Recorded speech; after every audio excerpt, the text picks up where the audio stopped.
Yeah, I was angry, like I said after the game. I felt it was unfair for us that we didn't get those calls. But I think this is where we need now to focus forward.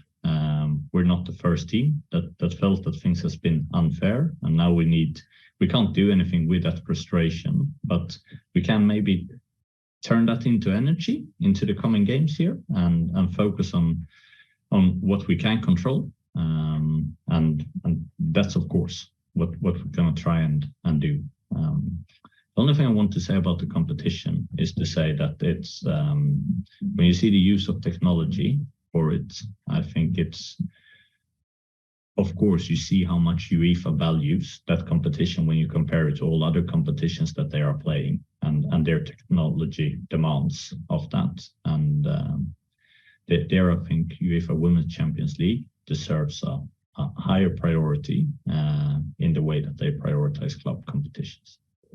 I mean that you will see with all UEFA club competitions, there will be different regulations on at which stages different technologies like VAR and goal line technology is used. And it's not hard to see that the earlier it's used in the competition, like the Men's Champions League, where it's used in the playoff games before the group stage. I mean, it's evident that shows the priority of the competition. Like I said before, I'm not sure that's where the imminent need is for the women's game.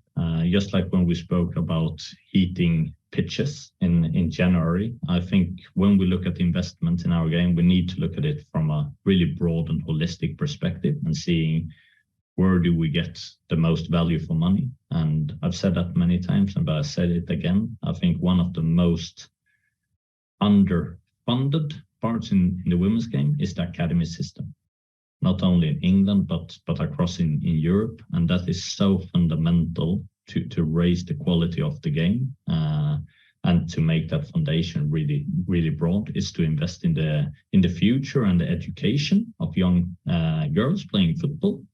And I don't want investments in the senior game that comes on the expense of that, because that is so important.